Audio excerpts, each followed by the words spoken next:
আপনি যদি একজন সৎ পুরুষ হন, শুধুমাত্র নিজের বিবির চেহারার দিকে তাকাবেন। দুনিয়াতে আপনার বিবির চাইতে হাজারো সুন্দর বিবি আছে, হাজারো সুন্দর নারী আছে।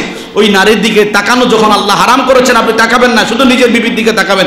আপনার বিবির চাইতে সৌন্দর্য নারী আর কেউ থাকবে না আপনার কাছে। কিন্তু আমরা দুশ্চরিত্র, জানেন, রাস্তায় কোনো নারী দেখলে শুধুমাত্র তারা কিভাবে দেখা যায় এই আশায় আমরা থাকি, যার কারণে নিজের বিবির কাছে গেলে বিবিরে ভালো লাগে না। এটা শয়তানের ধোঁকা। কোনো মুমিন খাবার অপচয় করতে পারে না, আর যে খাবার অপচয় করে সে শয়তানের ভাই। আজকে খাবারের অপচয় যদি দেখতে চান, কোনো জিয়াফত, কোনো বিয়ের দাওয়াত কিংবা কোনো কমিউনিটি সেন্টার যাবেন, দেখবেন খাবারের কি অপচয় হয়। এক গামলা ভর্তি সব নষ্ট খাবার, ঠিক না? আল্লাহ তাআলা আমাদেরকে বুঝদান করেন, সকলে বলি আমিন। ভাইজান, কিছু বুঝ পাইছেন? এ ভাই, কিছু বুঝ পাইছেন? এই সমগ্র কাজগুলো কি আপনাদেরকে দিয়ে হবে? আর সাবধান। বিসমিল্লাহির রহমানির রহিম। আমরা গত জুমায় শয়তানের ধোঁকা নিয়ে আলোচনা করতে গিয়ে আলোচনা করেছিলাম, শয়তানের প্রথম ধোঁকা হলো মানুষদেরকে বিপদগামী করা। 2 নম্বর ধোঁকা হলো মানুষদেরকে মিথ্যা আশ্বাস প্রদান করা। 3 নম্বর ধোঁকা হলো মানুষের মাঝে শত্রুতা এবং বিদ্বেষ সৃষ্টি করা। 4 নম্বর ধোঁকা হলো মানুষের সামনে খারাপ জিনিসকে ভালোভাবে উপস্থাপন করা। 5 নম্বর ধোঁকা হলো মানুষের হৃদয়ের মাঝে কুমন্ত্রণা দেওয়া। এবং আজকে আমরা 6 নম্বর ধোঁকা থেকে কথা বলবো, এবং সর্বশেষ শয়তানের ধোঁকা থেকে বাঁচার উপায়গুলা কি কি এই বিষয়ে কথা বলবো। ওয়ামা তাওফিকি ইল্লা বিল্লাহ। আমরা সকলেই শত্রু সম্পর্কে সজাগ থাকি। শত্রু যেন কোনোভাবেই আমাদের ক্ষতি করতে না পারে, এই ব্যাপারে সর্ব অবস্থা সচেতনতা এবং যতটুকু সাবধানতার প্রয়োজন তার চাইতে বেশি গ্রহণ করি। দুনিয়ার ধন দৌলত টাকা পয়সা যেন চুরি হয়ে না যায়, এই জন্য আমরা লকারের ব্যবস্থা রাখি। কেন? এটি আমার অতীব প্রয়োজনের জিনিস, আমার এই জিনিস না থাকলে নয়। ঠিক তদ্রূপ একজন মুমিনের জীবনে সবচাইতে দামি সম্পদ তার ঈমান। এই ঈমান কোরআন এবং সুন্নাহ নামক লকারে ঢুকাতে হবে। ওই লকারের মাঝে যদি ঈমানটুকু ঢুকে, শয়তান আপনাকে ধোঁকায় ফেলতে পারবে না, আপনার সেই অমূল্য রতন চুরি হবে না। এই জন্য আমাদেরকে শয়তানের ধোঁকা সম্পর্কে জানতে হবে, বাঁচার উপায়ও জানতে হবে। আল্লাহ তাআলা আমাদেরকে হৃদয়ের কান দিয়ে আমলের তৌফিক দান করুন, সকলে বলি আমিন। শয়তানের 6 নম্বর ধোঁকা হলো আন-নিসিয়ান, মানুষদেরকে ভালো কাজের ব্যাপারে ভুলিয়ে রাখা। মানুষদেরকে ভালো কাজের ব্যাপারে কি রাখা? ধরুন আপনাকে একজন ভাই একটা বিষয় বলেছে, ভাই আমার এই বিষয়টা আপনি যদি একটু খেয়াল করেন খুব ভালো হয়। তা আপনিও কথা দিলেন, ঠিক আছে ভাই, আমাকে দিয়ে যদি আপনার একটু উপকার হয় আমি অবশ্যই আপনার কাজটা করব, কোনো সমস্যা নেই। কিন্তু দেখা গেল কাজটা কি ভালো, কাজটা কি আমার কথা কি বুঝেন? একটু হা না করেন, কাজটা কি ভালো। কিন্তু আপনি যখন ভালো কাজটা করার ইচ্ছা পোষণ করেছেন, দেখা যাবে কি কিছুক্ষণ পরেই আপনার মাথা থেকে ওই জিনিসটা ছুটে যাবে। এমন হয় কি হয় না? এই জিনিসটা কে করে? শয়তান। কে করে? প্রিয় ভাইয়েরা, মানুষ যখন কোনো ভালো কাজ করার ইচ্ছা করে, ওই ভালো কাজ যেন মানুষ করতে না পারে, ভালো কাজের প্রতি মানুষের যেন আগ্রহ তৈরি না হয়, শয়তান সদা সর্বদা এই ব্যাপারে সজাগ থাকে। এই জন্য আপনি যখন কোনো ভালো কাজ করার ইচ্ছা করেন, নবীজি বলেন তুমি ওই ভালো কাজটা সাথে সাথে করে নাও, কেননা কিছুক্ষণের মাঝেই শয়তান তোমাকে ধোঁকা দিতে পারে। যেভাবে ধোঁকা দেওয়া হয়েছিল ইউসুফ আলাইহিস সালাতু ওয়াস সালামের যুগে। ইউসুফ আলাইহিস সালাতু ওয়াস সালাম যখন মিথ্যা মামলায় ফেসে গেলেন, কারাগারের মাঝে যখন হযরত ইউসুফকে রাখা হলো, আল্লাহর নবী ইউসুফ আলাইহিস সালাতু ওয়াস সালাম কারাগারের মাঝে দ্বীনের প্রচার প্রসার করতে লাগলেন। সমগ্র কারাগারের আসামিরা দেখতে পেলেন সমগ্র মানুষের চাইতে হযরত ইউসুফ একটু ব্যতিক্রম। দুইজন কারাগারে আসামি আসলো। ওই দুইজন আসামি ছিলেন রাষ্ট্রীয় কর্মচারী। একজন বাদশার জন্য শরবত বানাতো, মদ বানাতো, বাদশাকে খেতে দিত। আরেকজন রাজ দরবারে বাদশার জন্য রুটি বানাতো। বাদশাকে হত্যার ষড়যন্ত্রের দায়ে দুইজনকে যখন কারাগারের মাঝে নিক্ষেপ করা হলো, এখনো বিচার হয় নাই, কারাগারে আসামি হিসাবে অবস্থান করছে। দুইজন মানুষ রাতের বেলা একটা স্বপ্নে দেখলো। একজন মানুষ স্বপ্নে দেখলো ফল চিবিয়ে রস বের করে সে বাদশাকে দিচ্ছে। আরেকজন মানুষ স্বপ্নে দেখলো তার মাথার উপরে রুটি আছে, একটা ঝুড়ির মাঝে অনেকগুলা রুটি তার মাথার উপরে, কিন্তু ওই রুটিগুলা উপর থেকে পাখিরা এসে ছিঁড়ে ছিঁড়ে দিয়ে যাচ্ছে। একত তারা আসামি, দ্বিতীয়ত মনের মাঝে ভয়, কি রায় হয় আমাদের বিরুদ্ধে। তৃতীয়ত এই স্বপ্নটা যখন তারা দেখলো, সাথে সাথে হযরত ইউসুফ আলাইহিস সালাতু ওয়াস সালামের কাছে গেল। সেখানে গিয়ে কি বলল আল্লাহ কোরআনুল কারীমে সূরাতুল ইউসুফের 36 নং আয়াতে বলছেন, قال أحدهما إني أراني أعصر خمرا وقال الآخر إني أراني أحمل فوق رأسي خبزا تأكل الطير منه نبئنا بتأويله إنا نراك من المحسنين।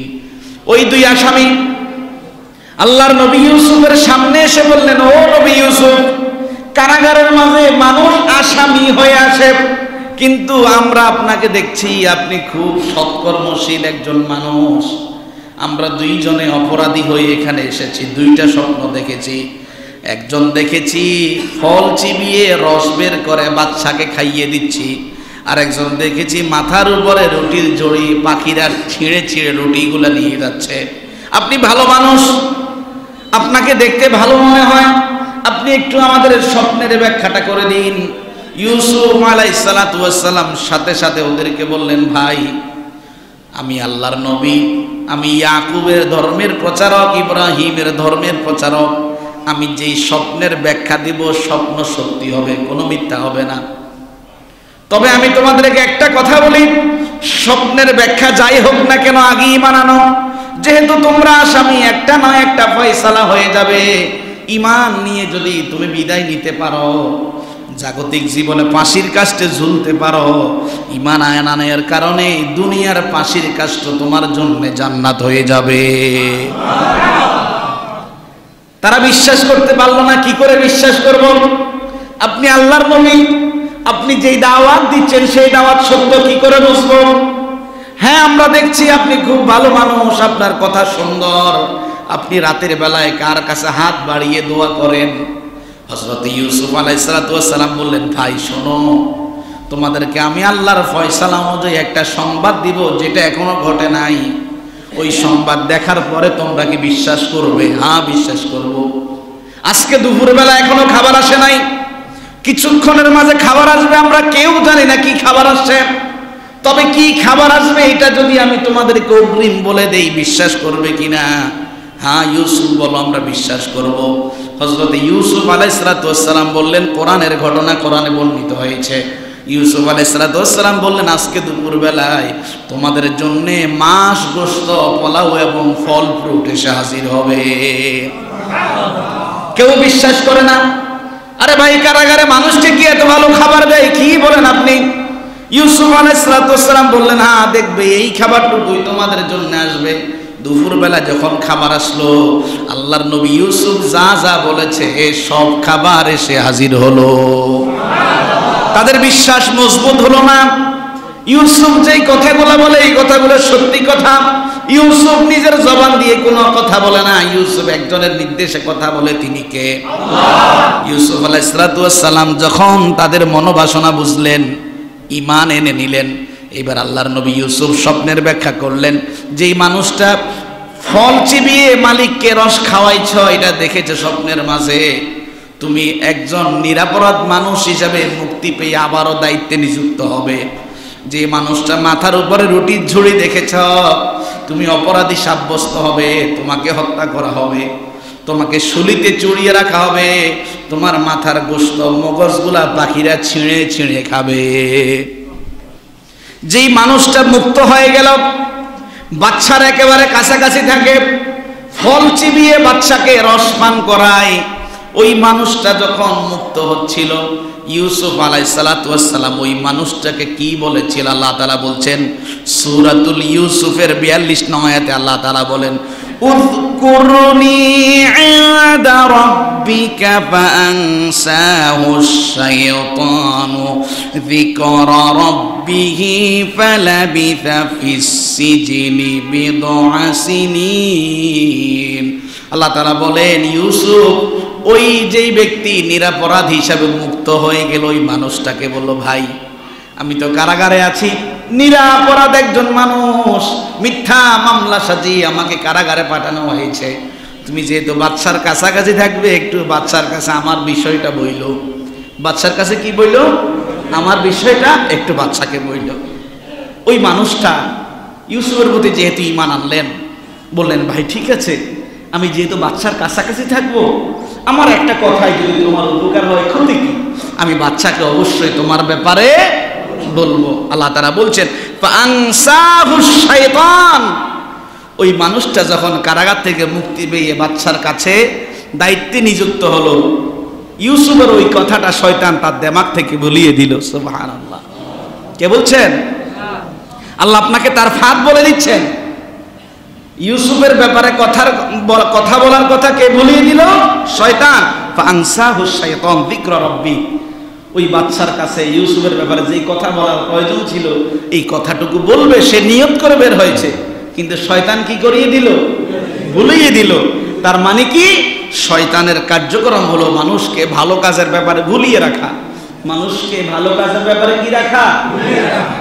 শুধু তাই নয়, কোরআনুল কারীমে বিশাল একটা অংশ জুড়ে হযরতে মূসা আলাইহিস সালাতু ওয়াস সালামের ঘটনা উল্লেখ করা আছে। হযরতে মূসা আলাইহিস সালাতু ওয়াস সালামের ব্যাপারে সহিহ বুখারীর হাদিস। হযরতে মূসা আলাইহিস সালাতু ওয়াস সালাম একদিন জনপদের মাঝে বক্তৃতা দিচ্ছিলেন। একজন ব্যক্তি বললেন, আল্লাহর নবী মূসা, এই যুগে আপনার চাইতে বড় কোনো জ্ঞানী আছে কিনা? হযরতে মূসা আলাইহিস সালাতু ওয়াস সালাম বললেন, এই যুগে আমার চাইতে বড় কোনো জ্ঞানী। উনি এই কথা এই জন্যই বললেন, যেহেতু আমার কাছে আল্লাহর পক্ষ থেকে ইলমে ওহী আসে, আমি আল্লাহর পক্ষ থেকে জ্ঞান পেয়ে থাকি, সুতরাং এই যুগে আমার চাইতে বড় কোনো জ্ঞানী নাই। আল্লাহ তাআলা মূসা আলাইহিস সালাতু ওয়াস সালামের প্রতি ওহী নাজিল করলেন, ও মূসা, তুমি বললে তোমার চাইতে এই যুগে বড় কোনো জ্ঞানী নাই, কিন্তু আমি আল্লাহ বলছি এই যুগে তোমার চাইতে বড় একজন জ্ঞানী আছে, সে হলো আমার প্রিয় বান্দা খিজির। নাম কি? মূসা আলাইহিস সালাতু ওয়াস সালাম বললেন, রব্বুল আলামিন, আমি নবী হওয়ার পরেও ওই মানুষটা নবী না হয়েও আমার চাইতে যেহেতু বড় জ্ঞানী, আল্লাহ আপনি আমাকে ওই মানুষটার সন্ধান বলে দিন, আমি একটু ওই মানুষটার কাছ থেকে ইলম শিখতে চাই। আল্লাহ তাআলা বললেন, মূসা, আমার খিজির সমুদ্রের তলদেশে থাকে। হযরত মূসা আলাইহিস সালাতু ওয়াস সালাম বলেন, আল্লাহ আমি সাক্ষাৎ করব। কি করে সাক্ষাৎ করা যায়? সহিহ বুখারীর বর্ণনা, মূসা আলাইহিস সালাতু ওয়াস সালামকে আল্লাহ তাআলা বললেন, মূসা, তুমি একটা মরা মাছ সাথে নেবে, এই মরা মাছ সাথে নিয়ে যখন তুমি রওনা হয়ে যাবে, হঠাৎ করে এই মাছটা জিন্দা হয়ে যখন সমুদ্রের দিকে ঝাঁপ দিবে, মাছ যেই জায়গায় দৌড় দিবে ওই জায়গায় আমার কুদরতি মাধ্যমে রাস্তা হয়ে যাবে। হযরত মূসা আলাইহিস সালাতু ওয়াস সালাম একজন সফর সঙ্গীকে সাথে নিলেন। সফর সঙ্গীর নাম হলো ইউশা। হাদিসে উল্লেখ করা হয়েছে, সফর সঙ্গী ইউশার হাতের মাঝে মূসা আলাইহিস সালাতু ওয়াস সালাম মাছটা তুলে দিলেন এবং বললেন, সাবধান ইউশা, মাছ যখন জিন্দা হয়ে সমুদ্রে ঝাঁপ দিবে সাথে সাথে আমাকে জানাবে। অনেক দূর পথ সফর করতে করতে হযরত মূসা ক্লান্ত হয়ে গেলেন। একটা পাথরের উপরে মাথা রেখে কিছুক্ষণ বিশ্রাম নিলেন, মাছটা ইউশার হাতের মাঝে রেখে দিলেন। ইউশা জাগ্রত, মাছটার সাথে নিয়ে কখন মাছ পানিতে ঝাঁপ দেয়। হঠাৎ করে মাছটা পানিতে ঝাঁপ দিয়ে রাস্তা করে সমুদ্রের তলের দিকে চলে গেল। ইউসা মনে মনে ভাবলো হযরতে মূসা ঘুমাচ্ছে, ঘুম থেকে উঠলেই আমি বলবো। কিন্তু দেখা গেল মূসা আলাইহিস সালাম ঘুম থেকে উঠে আবারও রওনা করলেন। ইউসা ওই মাছের কথা বলতে ভুলে গেলেন। কে ভুলিয়েছে? শয়তান। কে ভুলিয়েছে? আল্লাহ তাআলা কোরআনুল কারীমে সূরাতুল কাহফের 63 নং আয়াতে বলছেন, قال أرأيت إذا أوينا إلى الصخرة فإني نسيت الحوت وما أنسانيه إلا الشيطان أن أذكره واتخذ سبيله في البحر عجبا।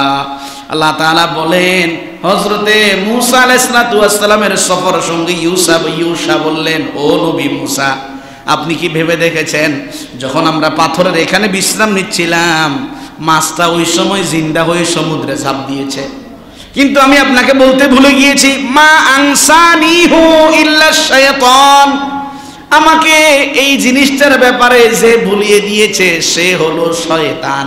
সে কি? আল্লাহ তাআলা বলছেন, মাছ যখন পানির দিকে ঝাঁপ দিয়ে রওনা দিল, মরা মাছ জিন্দা হয়ে গেল। আল্লাহর কুদরত।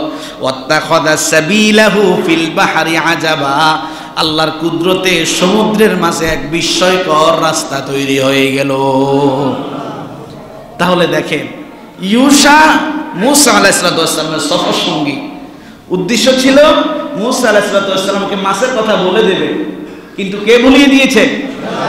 কথা কি বুঝেন আমার? কথাটা এই জন্যই বলছি, কোন ভালো কাজ করার নিয়ত করেছেন, দেরি করা যাবে? দেরি করা প্রিয় ভাইয়েরা, শয়তানের 7 নম্বর কাজ হলো আল গরুর, মানুষদেরকে ধোঁকা দেওয়া। কি দেওয়া? আল্লাহ তাআলা কুরআনুল কারীমে সূরাতু বনী ইসরাঈলের 66 নং আয়াতে বলছেন, ওয়া মা ইয়াইদুহুমুশ শাইতানু ইল্লা গুরুরা, শয়তান মানুষদেরকে যতগুলা প্রতিশ্রুতি দেয়, কমিটমেন্ট দেয়, একটাও সত্য কমিটমেন্ট থাকে না, সবগুলা ধোঁকা এবং ধোঁকা। শয়তানের সব ওয়াদা কি? কুরআনুল কারীমে অসংখ্য অগণিত জায়গায় আমাদের আব্বা এবং আম্মা আদম এবং হাওয়ার কথা উল্লেখ করা হয়েছে। আমাদের আব্বা এবং হাওয়া দুইজনকেই শয়তান এমন ভাবে ধোঁকা দিয়েছে, একটা মিথ্যা কমিটমেন্টের মাঝে ফেলেছে, মিথ্যা একটা প্রতিশ্রুতি দিয়েছে। কিভাবে? আল্লাহ তাআলা কুরআনুল কারীমে সূরাতুল আরাফের 22 নং আয়াতে বলছেন, ওয়া কাসামাহুমা ইন্নী লাকুমা লামিনান নাসিহিন ফাদাল্লাহুমা বিগুরুরিন ফালাম্মা যাকাশ শাজারা فلما ذاقا الشجرة بدت لهما سوآتهما وطفقا يخصفان عليهما من ورق الجنة ونادى ربهما ألم أنهكما عن تلكما الشجرة وقل لكما إن الشيطان لكما عدو مبين। তারা বলছেন, খেয়াল করেন খুব মনোযোগ, ওয়াকাসামাহুমা, আদম এবং হাওয়ার সামনে এসে শয়তান কসম করলো। কি করলো? আচ্ছা বলেন, মানুষ কসম করে কি জন্য? গুরুত্ব বোঝানোর জন্য। কি জন্য? শয়তান কিন্তু আপনার সামনে বিভিন্ন কসম পেশ করবে। আল্লাহ বলছেন, ওয়াকাসামাহুমা ইন্নী লাকুমা লামিনান নাসিহিন, শয়তান কসম করলো, ও আদম এবং হাওয়া, আমি তোমাদের কল্যাণকামী, আমি তোমাদের কোনো অকল্যাণ চাই না, আমি আল্লাহর কসম করে বলছি। আসলে কি কল্যাণকামী না ধোঁকাবাজ? আসলে কল্যাণকামী না ধোঁকাবাজ? আদম এবং হাওয়ারে, তোমরা জান্নাতে আছো, ভালো কথা, তোমরা আরো চিরদিন জান্নাতে থাকো, আমি তোমাদের কল্যাণকামী, আমি কসম করে বলছি, তোমাদের অকল্যাণ আমি চাই না। বিভিন্ন ধরনের কথা বলে আদম এবং হাওয়াকে কনভিন্স করে ফেললো। এক পর্যায়ে আদম এবং হাওয়া আল্লাহর সেই নিষিদ্ধ বিষয় ভক্ষণ করে ফেললো। এক পর্যায়ে আব্বা এবং হাওয়ার মা এবং বাবার অনাবৃত যেই লজ্জাস্থান তাও মুক্ত হয়ে গেল। এক পর্যায়ে আমাদের মা বাবা জান্নাতের সেই গাছের পাতা দিয়ে নিজেদের লজ্জাস্থান ঢেকে নিল। আল্লাহ তাআলা ডাক দিয়ে বলল, ও আদম এবং হাওয়া, আমি কি তোমাদেরকে ওই গাছের ব্যাপারে নিষেধ করি নাই? তোমরা কি আমার নিষেধ শোনো নাই? আমি কি তোমাদেরকে বলি নাই নিশ্চয়ই শয়তান তোমাদের প্রকাশ্য দুশমন? তারপরেও কি করে তুমি তাদের ধোকায় পড়ে গেলে? এই জন্য ভাই, শয়তান কসম করবে আপনার কল্যাণকামী হবে, শয়তানের চাইতে আপনার কল্যাণকামী এমন ভাব দেখাবে পৃথিবীতে মনে হয় যেন কেউ নাই, কিন্তু ওই কল্যাণের ভিতরে কি আছে? ধোঁকা আছে। এই জন্য শয়তানের ধোঁকায় ফাঁদে পা দেওয়া যাবে না। সূরাতুন নিসায়ের 120 নং আয়াতে আল্লাহ তাআলা বলছেন, ইয়াঈদুহুম ওয়া ইউমান্নিহিম ওয়া মা ইয়াঈদুহুমুশ শাইতানু ইল্লা গুরুরা। ও গোলাম, শয়তান তোমাকে মিথ্যা আশ্বাস দেবে, শয়তান তোমাকে মিথ্যা প্রলোভনের মাঝে ফেলাবে। শুনে নাও, শয়তানের সমগ্র কার্যক্রমগুলা তোমার জন্য ধোঁকা এবং ছলনা ছাড়া কিছুই না। প্রিয় ভাইয়েরা, তাহলে শয়তান আপনাকে কি দিবে? মনোযোগ আছে আপনাদের? আমি কিন্তু এখানে একটা কথাও আমার বাপের কাহিনী বলছি না। কার কথা বলেন? কার কথা? আল্লাহর কথা। সুতরাং শয়তান আপনাকে ধোঁকায় ফেলবে, আপনাকে সাবধান থাকতে হবে। শয়তানের সবচাইতে বড় ধোঁকা হলো পরিবারে বিশৃঙ্খলা তৈরি করা, স্বামী স্ত্রীর ফাটল তৈরি করা, আব্বা আম্মা থেকে সন্তানকে পৃথক করা, সমাজে ভাইয়ে ভাইয়ে একটা দ্বন্দ্ব তৈরি করা। ভাইজান, শয়তান এই ধোঁকাগুলো আপনার এবং আমার মাঝে তৈরি করে। এটা আমার কথা না, হাদিসে নবীজি বলেছেন। হযরতে জাবির ইবনে আব্দুল্লাহ রাদিয়াল্লাহু আনহু হাদিস বর্ণনা করেন, মুসলিম শরীফের হাদিস। তিনি বলেন, রাসূল করিম সাল্লাল্লাহু আলাইহি ওয়াসাল্লাম বলেছেন, ইন্না ইবলিসা ইয়াদাউ আরশাহু আলাল মা। ইবলিস তার আসন রাজত্বকে সমুদ্রের উপরে স্থাপন করেছে। সুম্মা ইয়াবাসু সারায়া। ইবলিস ওই জায়গা থেকে তার সদস্যদেরকে পৃথিবীর বিভিন্ন প্রান্তরে প্রেরণ করে বিভিন্ন প্রকার অন্যায় অপরাধ মানুষের মাঝে সংগঠিত করিয়ে দেওয়ার জন্যে। যখন সন্ধ্যা ঘনিয়ে আসে, ইবলিসের এক একজন সদস্য এসে তার কাছে সবক শোনায় আজকে কি কি সে করেছে। নবীজি বলেন, এক একজন এসে বলে, ফালতু কাদা ওয়া কাদা, আমি এই কাজ করেছি, এই কাজ করেছি, এই কাজ করেছি। ইবলিস বলে, তোমরা কিছুই করতে পারো না, এটা একটা কাজ হলো নাকি? এক পর্যায়ে আল্লাহর নবী বলেন, একটা ইবলিস আরেকজন ইবলিস প্রধান ইবলিসের কাছে এই কথা বলে, মা তারাকতুহু হাত্তা ফাররাকতু বাইনাহু ওয়া বাইনা ইমরাতি। আমি আজকে স্বামী স্ত্রী দুইজনের মাঝে একটা ভেজাল তৈরি করে দিয়েছি। ভেজালটা এত বেশি বড় করে দিয়েছি, স্বামী এবং স্ত্রী একে অপরকে বিচ্ছিন্ন করে দিয়েছে। নবীজি বলেন, ফায়ুদনিহি মিনহু, সাথে সাথে শয়তান ইবলিস তার ওই সাথী শয়তানকে বুকে টেনে নেয়। তুই একটা কাজে করলি, তুই একটা কি করলি? কাজ করলি। তাহলে ইবলিসের প্রথম কাজ হলো আপনার পরিবারের মাঝে অশান্তি তৈরি করা। ভাইজান, অসংখ্য ভাই, আমরা যেহেতু মসজিদের ইমাম, আমাদের কাছে বলে পারিবারিক ক্রাইসিসের কথা। অসংখ্য আলেম হওয়ার পরেও অসংখ্য আলেম মনের দুঃখের কথা কাউকে বলতে পারে না, পরিবারের শান্তি কারো। এই জন্য ভাই, বিবেকটাকে আদালত বানান। বিবেককে কি বানান? দেখবেন গাড়ির পিছনে লেখা থাকে, মানুষের সবচেয়ে বড় আদালত তার বিবেক। বড় আদালত তার কি? বিবেক।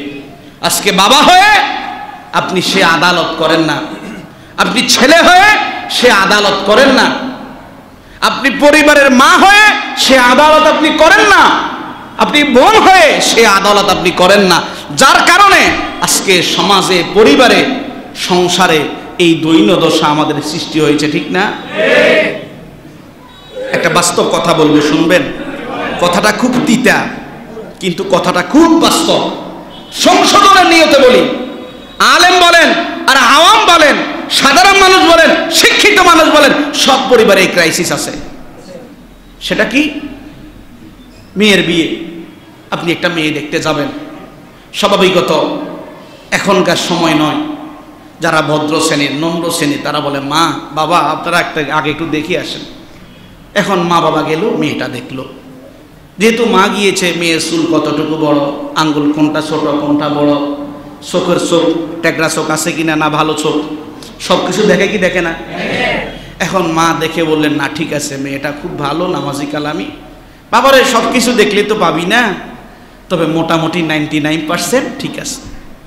যখন মা আব্বা মা আপনাকে এই সম্মতিটা দিল, আপনি ভালো ছেলে, আব্বা মা আপনারা যেটা বলেছেন আমি একটু দেখে আমি হ্যাঁ বলে আসবো। এখন আপনি সহ গেলেন, মেয়েটা দেখলেন, যেহেতু আব্বা মা আগে থেকে আপনাকে 95% বলে দিয়েছে, আপনি দেখলেন না মেয়েটা আমার জন্য চলে, আপনি রাজি হয়ে চলে আসলেন। এখন যখন বিয়েটা হয়ে গেল, বাড়িতে কি শুধু একজন মহিলা আসে না সব গোষ্ঠীর মহিলারা আসে? আজকে মহিলারা মহিলাদের সবচেয়ে বড় দুশমন।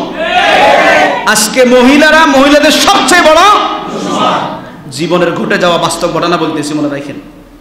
অসংখ্য মানুষের কান্না চোখে দেখেছি, নিজেও কেঁদেছি। দেখা যায় মেয়েটাকে বিয়ে করে আপনি আপনার বাড়িতে আনলেন। যেহেতু মেয়েটার বিয়ে আগের রাত্রে গায়ে হলুদ হয়েছে কি হয়েছে না, মেয়েটা কি ওই রাত্রে ঘুমাইতে পারছে? আপনার বাড়িতে আসছে, দেখা যায় কি স্বামী স্ত্রীকে বিয়ে হয়ে গিয়েছে, বাসর ঘরে পাঠায় রাতের 12টা বাজে, ঠিক না? এটা জুলুম।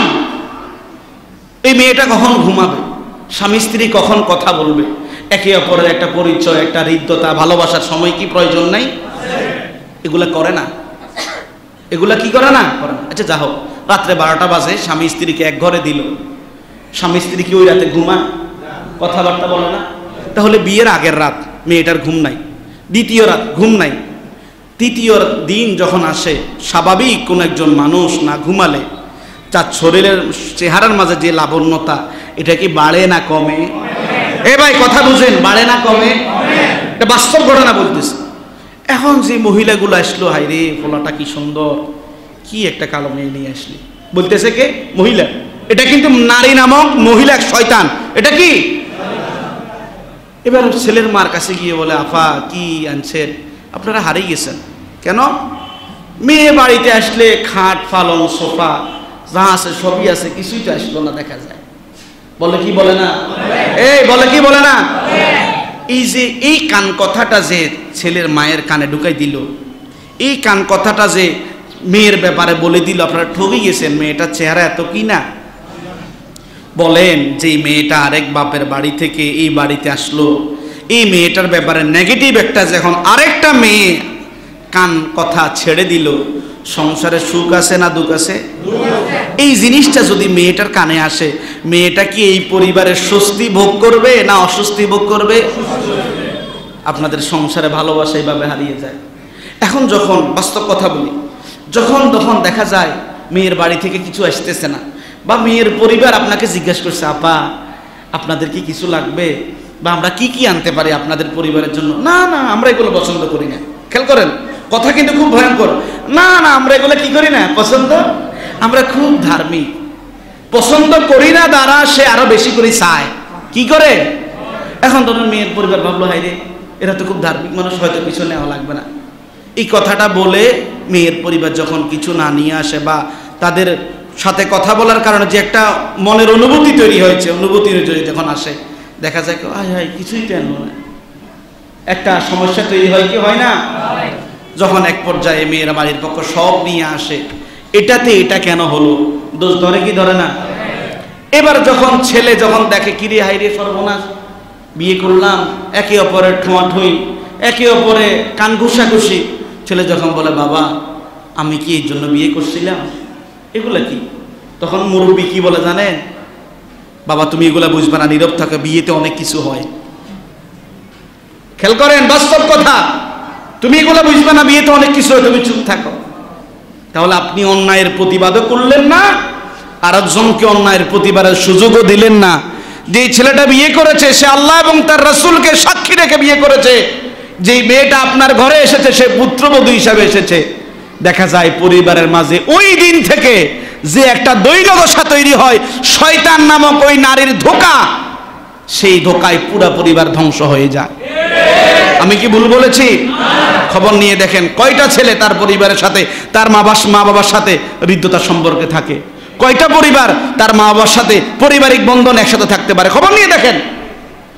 এটা শয়তানের ধোঁকা।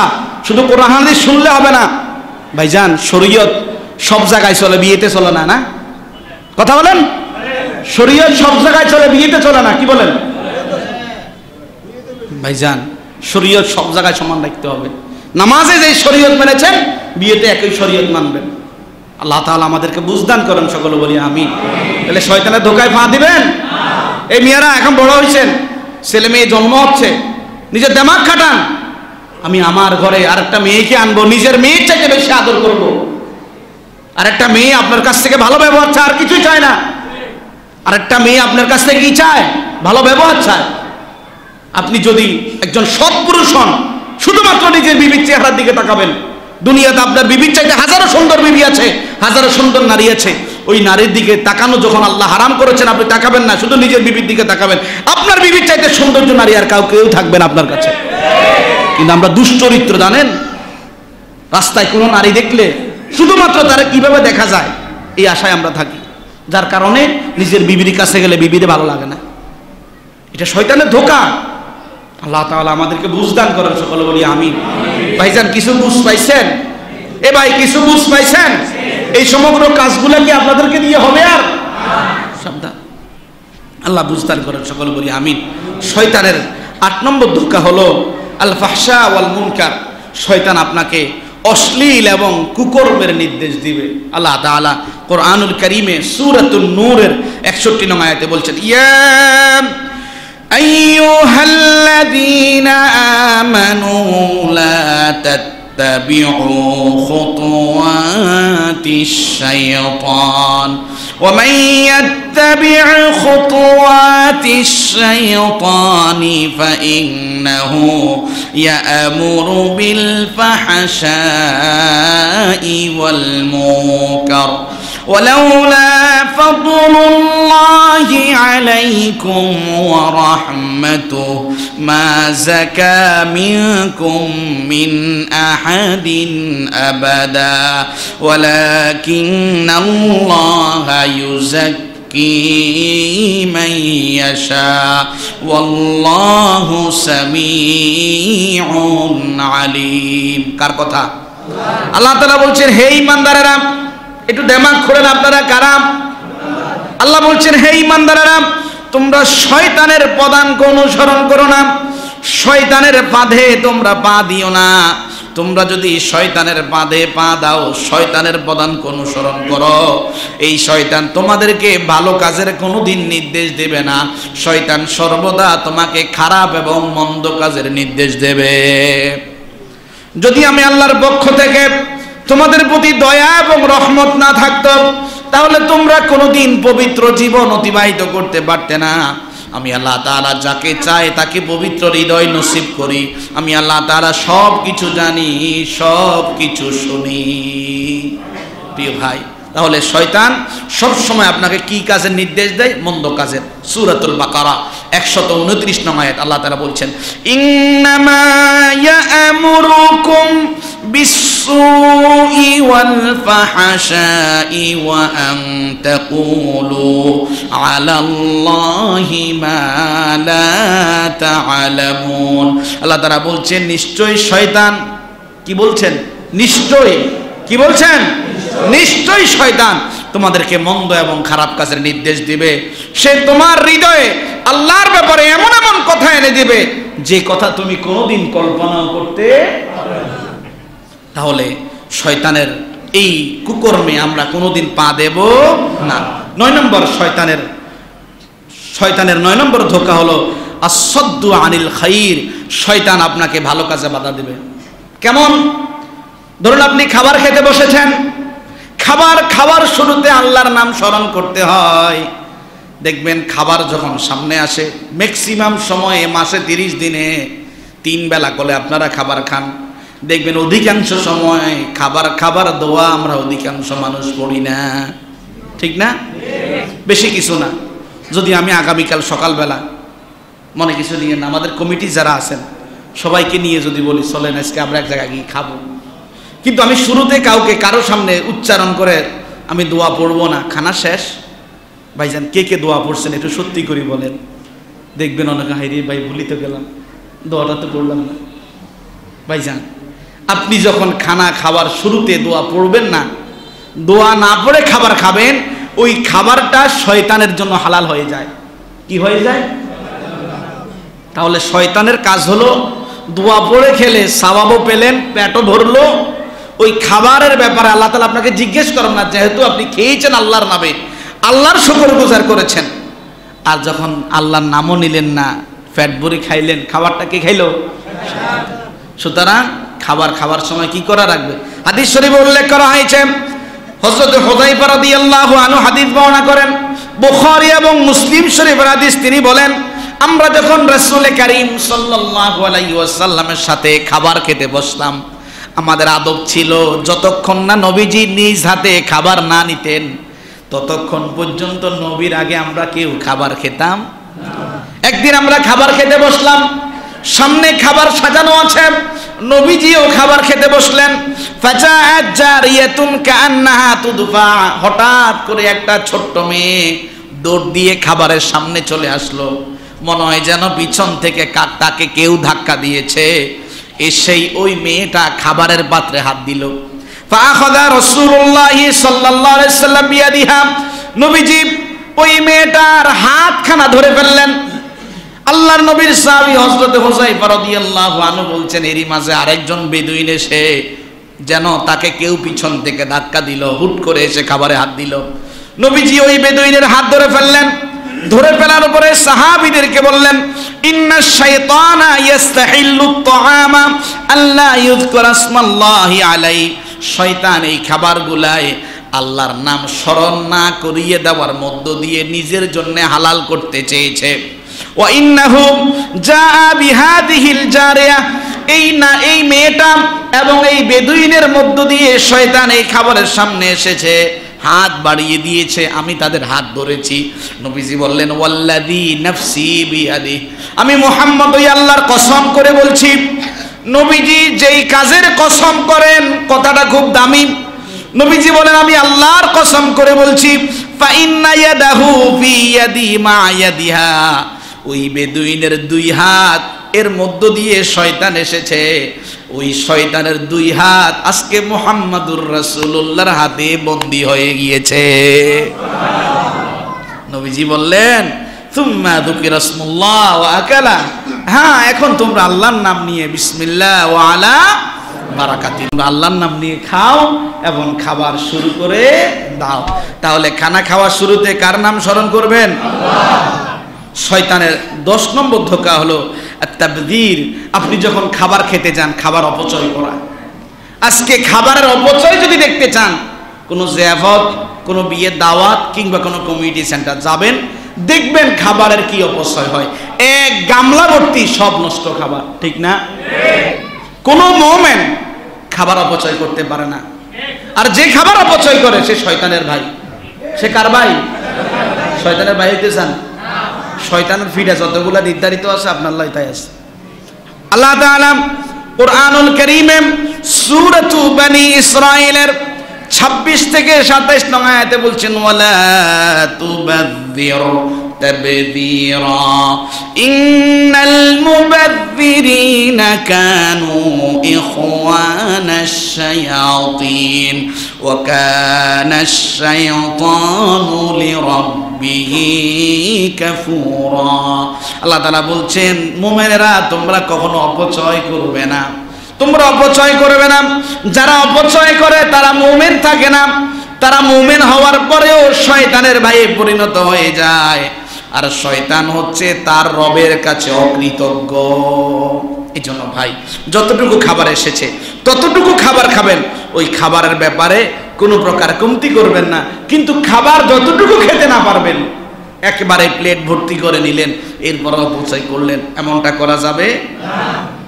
আল্লাহ তাআলা কুরআনুল কারীমে মুমিন কারা তাদের পরিচয় দিতে গিয়ে সূরাতুল ফুরকানের 67 নং আয়াতে বলছেন, ওয়াল্লাযীনা ইযা আনফাকু লাম ইউসরিফু ওয়া লাম ইয়াকতুরু ওয়া কানা বাইনা যালিকা কওয়ামা।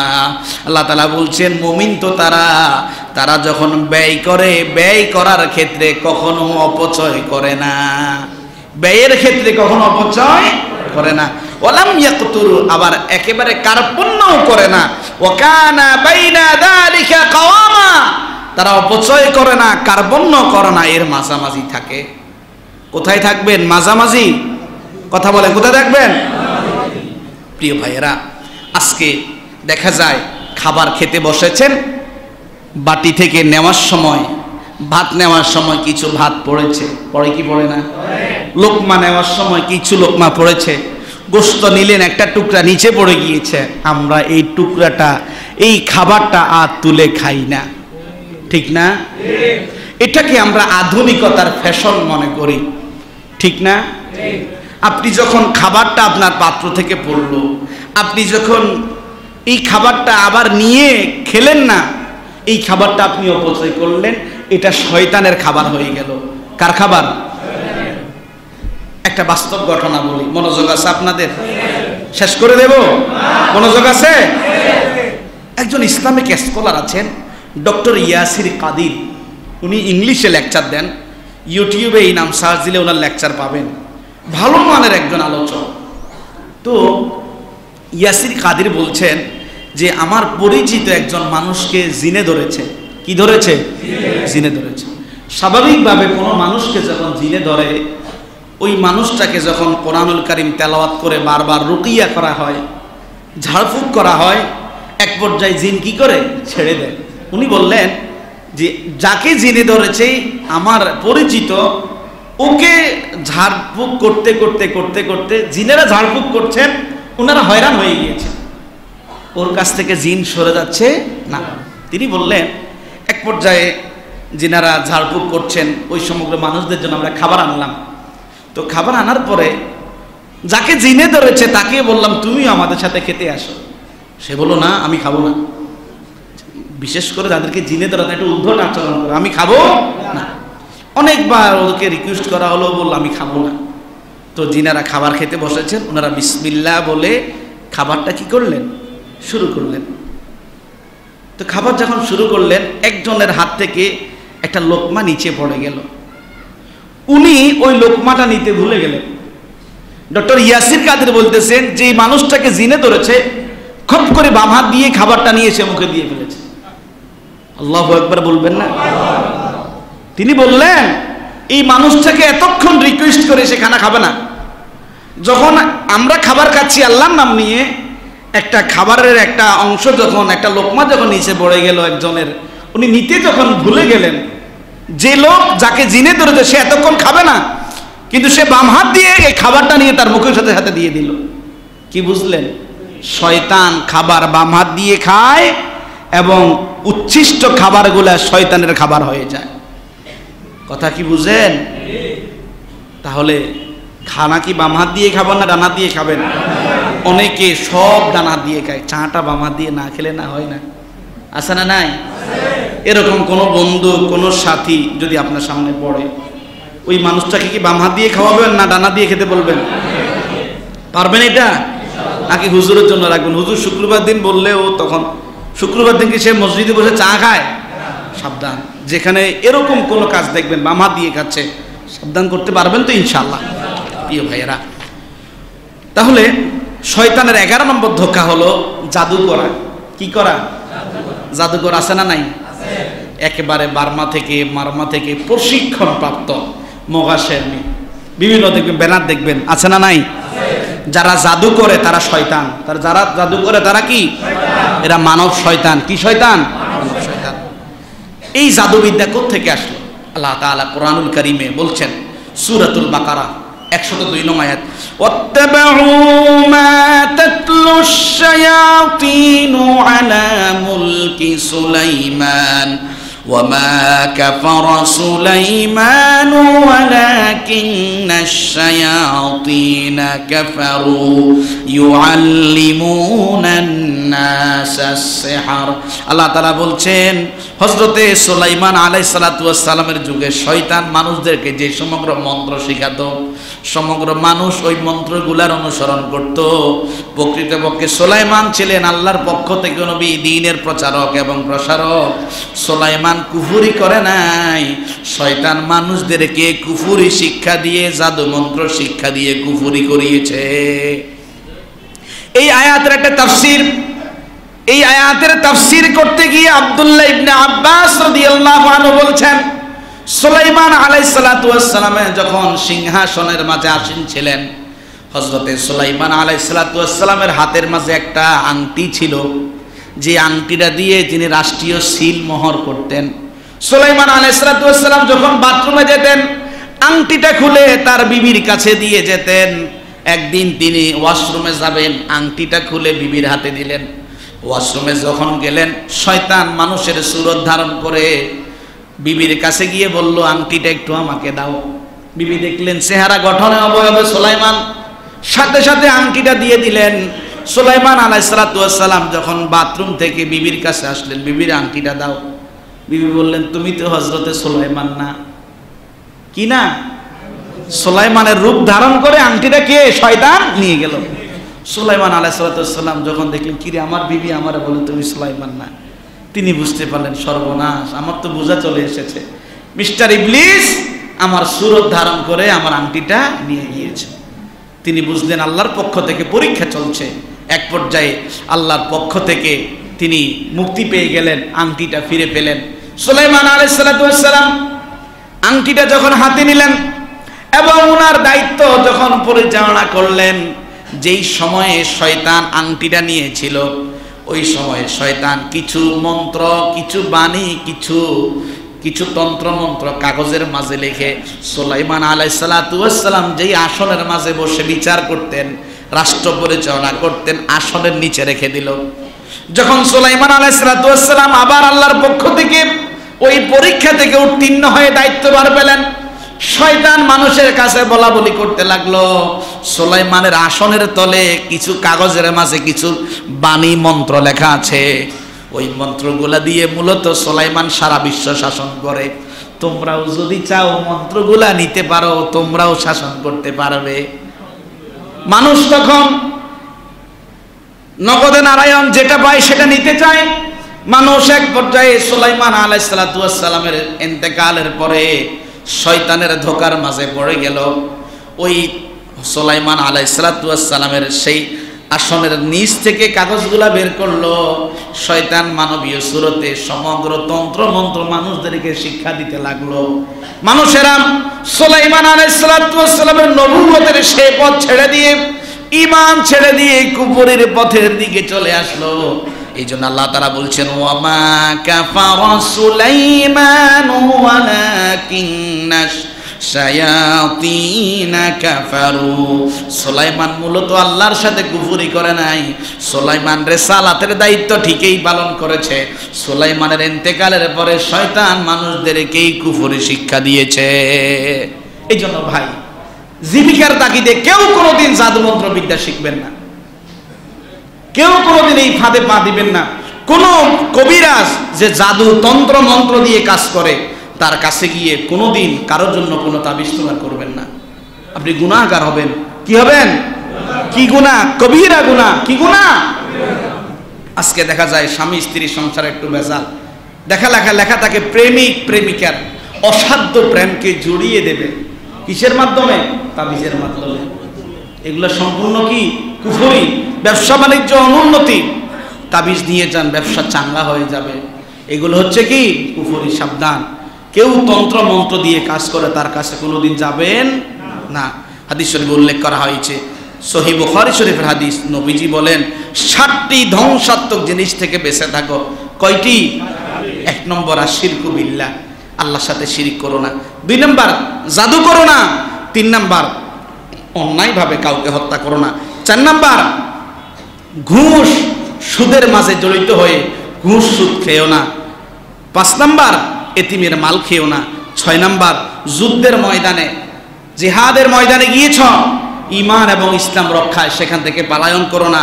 7 নম্বর একটা অবলা নারী, যার কোনো দোষ নাই, যার কোনো পাপ নাই, যে কোনো পরপুরুষের সাথে জেনায় লিপ্ত হয় নাই, তার ব্যাপারে বেবিচারের অপবাদ দিও না। এগুলো ভয়ঙ্কর অপরাধ। তাহলে জাদুবিদ্যা কখনো করা যাবে না। প্রিয় ভাইয়েরা, শয়তানের 12 নম্বর ধোঁকা হলো লাউ শব্দ ব্যবহার করা। কি শব্দ? লাউ। লাম ওয়া জবর লাউ। লাউ শব্দের অর্থ হলো যদি। লাউ শব্দের অর্থ কি? যদি। শয়তান আপনাকে এইটাই দিবে, হাইরে যদি আজকে বাইকটা নিয়ে ঘর থেকে বের না হইতাম, আজকে অ্যাক্সিডেন্টটা হইতো না। যদি টাকাটা এই ব্যাংকে না রাখতাম, আজকে এরকম গিয়ে ভিক্ষুকের মতো দাঁড়ানো লাগতো না। শয়তান আপনার দিলে কি দেবে? যদি। কথা বলেন, আমার কথা কি বুঝেন ভাই? যদি, যদিও বা, নতুবা, হয়তোবা, এরকম উত্তর দিলের মাঝে আসলে বুঝবেন কি আসছে। কথা কি বুঝেন আমার? খুবই গুরুত্বপূর্ণ হাদিসটা, খুবই মনোযোগ। হাদিস শরীফে উল্লেখ করা হয়েছে, হযরত আবু হুরায়রা রাদিয়াল্লাহু আনহু হাদিস বর্ণনা করেন, মুসলিম শরীফের হাদিস। রাসূল করিম সাল্লাল্লাহু আলাইহি ওয়াসাল্লাম বলেন, আল মুমিনুল কবিয়্যু খায়রুন ওয়া আহাব্বু ইলাল্লাহি মিনাল মুমিনিদ দাঈফি ওয়া ফি কুল্লি খায়র। একজন শক্তিশালী ঈমানের অধিকারী মুমিন আরেকজন দুর্বল ঈমানের অধিকারী মুমিন অপেক্ষায় আল্লাহর কাছে সর্বোত্তম। তবে যার ঈমান মজবুত, যার ঈমান দুর্বল, উভয় ঈমানদার, উভয়ের মাঝে কল্যাণ আছে। এখানে আপনারা যারা আছেন, আপনারা দুই শ্রেণীর মানুষ আছেন। কারো ঈমান অতীব মজবুত, কারো ঈমান দুর্বল, কিন্তু আপনাদের উভয়ের মাঝে কল্যাণ আছে। আল্লাহর হাবিব সাল্লাল্লাহু আলাইহি সাল্লাম বললেন, আহরিস আলা মা ইয়ানফাউকা ওয়াস্তাইন বিল্লাহ। দুনিয়ার জমিনে তুমি যেই সেকশনে আছো, ওই সেকশনে ভালো কিছু করার চেষ্টা করো। আপনি রিক্সা চালান, ভালো করে ইনকাম করেন। আপনি সিএনজি চালান, ভালো করে সিএনজি চালান। আপনি ব্যবসা করেন, ভালো করে ব্যবসা করেন। আপনি একজন সমাজের মাঝে বসবাস করছেন, ভালো মানুষ হিসাবে সবার কাছে পরিচিত, ভালো মানুষের পরিচয় ধরে রাখার চেষ্টা করেন। নবীজি বলেন, তুমি তোমার চেষ্টা সব কিছু করবে এবং আল্লাহর কাছে সাহায্য চাইবে। ব্যবসা করতে গেলেন, ওই ব্যবসা করতে গিয়ে আল্লাহর কাছে সাহায্য চাইবে। সকালবেলা রিক্সা নিয়ে বের হলে আল্লাহর কাছে সাহায্য চাইবে। গাড়ির ড্রাইভিং করো, গাড়ি নিয়ে বের হলে কার কাছে আশ্রয় চাইবে? ভালো কিছু করার যতগুলা সৎ পন্থা আছে সবগুলা চেষ্টা তুমি করবে। নবীজি বলেন, ওয়ালা তাআজাজ ওয়া ইন আসাবা শাই। তুমি কখনো তোমার কর্মকে কখনো দুর্বল হিসাবে পারবে না, এটা কখনো ভেবো না। আমাকে দিয়ে হবে না এই চিন্তা তুমি যেই কাজ করতেছো ভালো করে করো। তুমি এটা ভেবো না তুমি পারবে না। মানুষের সবচেয়ে বড় দুর্বলতা হলো আমি পারবো না, আমাকে দিয়ে হবে না। এটা আমাদের সবচেয়ে বড় দুর্বলতা। মানুষ কখনো সফলতার মুখ দেখে না যদি কোনো ব্যক্তি শুরুতেই বলে আমাকে দিয়ে হবে না। ঠিক না? নবীজি বলেন, না, এটা বলা যাবে না, তোমাকে পারতে হবে। তুমি তোমার কর্মক্ষেত্রে সময় দাও, চেষ্টা করো। কার সাহায্য চাও? নবীজি বলেন, ওয়া ইন আসাবাকা শাই। যদি ব্যবসা করতে গিয়ে, পথ চলতে গিয়ে, লেনদেন করতে গিয়ে তোমার যদি কোনো বিপদ আসে, ভালো জায়গাত মন্দ হয়, ফালা তাকুল লাউ আন্নী ফাআলতু কানা কাযা ওয়া কাযা। ওই সময় তুমি এই কথা বলো না, হাইরে যদি এটা না করতাম তাহলে তো এটা হতো না, যদি এই জায়গায় না যাইতাম তাহলে এই বিপদটায় পড়তাম না। এই লাউ বলার কোনো কি নাই, সুযোগ। বরং তুমি এই কথা বলো,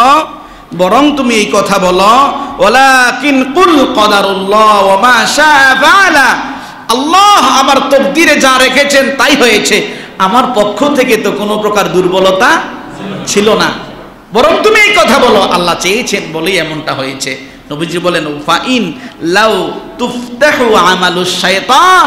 তুমি যদি বলো যদি না করতাম, যদি না যাইতাম, যদিও বা না হতো, এই যদি শব্দটা তোমার দিলে যখন আসবে, শয়তান তোমার দিলের মাঝে ধোঁকায় ফেলে দেবে। এই জন্য ভাই লাউ শব্দ করা যাবে। শয়তানের 13 নম্বর ধোঁকা হলো, শয়তান ঘুমন্ত মানুষের ঘাড়ের মাঝে 3টা গিট দেয়। কয়টা গিট দেয়? আপনারা ঘুমান না মনে হয়? ঘুমান না কেউ? আপনি যখন ঘুমাতে যান, মিস্টার শয়তান আপনার কাঁধের মাঝে কয়টা গিট দেয়? 3টা গিট। হাদিস শরীফে উল্লেখ করা হয়েছে। আমি শেষ করব, আমার সময়ের দিকে খেয়াল আছে, মনোযোগ আছে আপনাদের? প্রিয় ভাইয়েরা, হাদিস শরীফে উল্লেখ করা হয়েছে, হযরত আবু হুরায়রা রাদিয়াল্লাহু আনহু হাদিস বর্ণনা করেন, সহিহ বুখারী শরীফের হাদিস। নবীজি বলেন, ইয়াকিদুশ শাইতানু আলা কাফিয়াতি রাসি আহাদিকুম ইদা হুয়া নামা সালাসা উকদ, একজন মানুষ যখন বিছানায় ঘুমাতে যায়, ওই মানুষ যখন বিছানায় শুয়ে যায়, শয়তান তার ঘাড়ের মাঝে 3টা গির দেয়।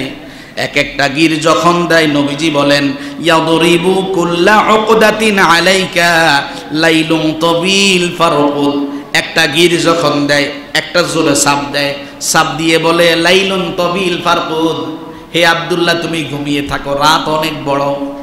রাত কি? উদ্দেশ্য হলো আপনাকে যেন ফজরে না উঠতে হয়। শয়তান আরেকটা গীত দেয়, লাইলুন তাবিল ফারকুদ, হে আব্দুল্লাহ তুমি ঘুমিয়ে থাকো, রাত অনেক বড়। আরেকটা গীত দেয়, লাইলুন তাবিল ফারকুদ, আব্দুল্লাহ রে তুমি ঘুমিয়ে থাকো, রাত অনেক বড়। আল্লাহ নবী বলেন 3টা গীর দিয়ে শয়তান আপনাকে ঘুমের মাঝে রেখে দেয়। নবীজি এর পরে বলেন, বান্দা যখন ঘুম থেকে জাগ্রত হয়, ফাযাকারাল্লাহ, ঘুম থেকে জাগ্রত হয়ে যখন এই কথা বলে, আলহামদুলিল্লাহিল্লাযী আহইয়ানা বা'দামা আমাতানা ওয়া ইলাইহিন নুশুর, বান্দা ঘুম থেকে উঠে যখন আল্লাহর প্রশংসা করে, আল্লাহর জিকির করে, ইনহাল্লাত উকদা, সাথে সাথে আল্লাহর কুদরতি ভাবে একটা গির খুলে যায়। ফাইন তাওয়াদ্দা ইনহাল্লাত উকদা, বান্দা যখন ওয়াশরুমে গিয়ে জরুরত ছেড়ে নামাজের জন্য ওযু করে, আল্লাহর কুদরতি ভাবে আরেকটা গির খুলে যায়। ফাইন সাল্লাম, বান্দা যখন মসজিদে গিয়ে নামাজ পড়ে, ইনহাল্লাত উকদা, আরেকটা গির খুলে যায়। গির কি আর বাকি আছে? সবগুলা গিরি যখন খুলে যায়, নবীজি বলেন ফা আসবাহাত নাশিয়াতান তাইয়িবান নাফস, ওই বান্দা ঘুম থেকে উঠে আল্লাহর কথা স্মরণ করলো, সুন্দর করে ওযু করলো, মসজিদে গিয়ে ফজর পড়লো, ওই বান্দাটা সকালটা পবিত্র মন এবং উৎফুল্ল হৃদয় নিয়ে শুরু করলো। আর যিনি ওই রাত অনেক বড় তো উঠবো তো একেবারে ঘুমের মাঝে ফজর শেষ। আজকে তো আমাদের আধুনিক হুজুর, ফজর কি পড়া যায়? আমি না অনেক রাত করে ঘুমাই, বাসায় পড়িনি আর কি। বাসায় কি করিনি? অনেক শিক্ষিত মানুষ এরকম বলে, জানেন প্রিয় ভাইয়েরা, এমনটা কি বলার সুযোগ আছে? বলেন, আছে? নবীজি বলেন ইল্লা আসবাহা খবিসান নাফসি ওয়া কাসলান, যে ফজর পড়ে নাই, ঘুমিয়েছিল, ওই মানুষটা অপবিত্র আত্মা নিয়ে সকাল অতিবাহিত করে এবং তার মাঝে অলসতা বিরাজ করে। প্রিয় ভাইজান, তাহলে কি শয়তানের সেই 3 গিটের সাথী হবেন নাকি 3 গিট থেকে বাঁচবেন? সর্বশেষ, আজকে আর শয়তানের হাত থেকে বাঁচার উপায় নিয়ে কথা বলবো না।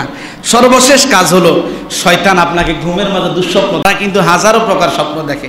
যারা বিয়ে করে তারা হাজারো বিপদ দেখে। কথাটা কি বুঝতে পারছেন? শয়তান আপনাকে ঘুমের মাঝে দুঃস্বপ্ন দেখাবে। তখন যখন আপনি ঘুমের মাঝে দুঃস্বপ্ন দেখবেন, আপনি কি করবেন? নবীজি বলেন, হযরতে কাতাদা রাদিয়াল্লাহু আনহু হাদিস বর্ণনা করেছেন, বুখারী শরীফের হাদিস। নবীজি বলেন, আর রুইয়া সালিহা মিনাল্লাহ, সত্য স্বপ্ন আল্লাহর পক্ষ থেকে আসে। ওয়াল হুলুমু মিনাশ শাইতান, দুঃস্বপ্নগুলা কার থেকে আসে? শয়তান থেকে আসে। নবীজি বলেন, তুমি যখন ঘুমালে, দুঃস্বপ্ন যখন দেখলে, তোমার ঘুম ভেঙে গেল, হাই কি দেখলাম, এমন হয় কি হয় না? অনেকে ঘুম থেকে চিৎকার দিয়ে উঠে যায়, এ কি দেখলাম।